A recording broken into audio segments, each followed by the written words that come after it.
আমাদের রোহান বন্ধু hit finish দিবে, ওই জন্য হিট করেছে। রোহান কোনা দেখে নেই, পয়েন্ট লাগবে ওদের কাছে 2, তাও হিট ফিনিশ দেওয়ার টার্গেট নিয়েছে।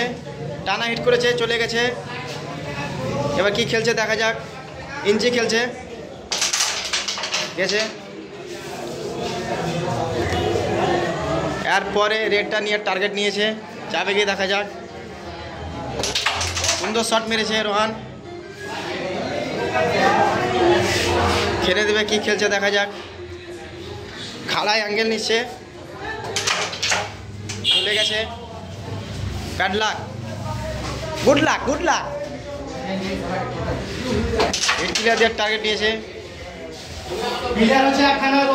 রোহান। বলে দে, বলে দে। ইঞ্চি খেলে নিচ্ছে, হিট ক্লিয়ার দেওয়ার টার্গেট।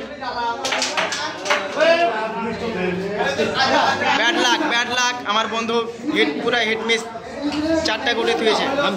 আরমান খেলছে, আরমানের খেলাটা দেখা যাক কেমন খেলছে। ও ক্লিয়ার দিতে পারছে কিনা, মেরে টেনে নিয়েছে। আর একটা ইঞ্চি আছে, ইঞ্চিটা খেলছে, ফেলে দিয়েছে।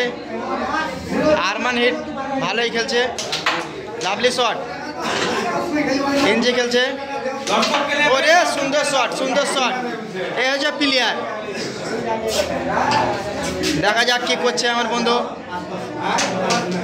কিছু করার নাই। ঠিক আছে।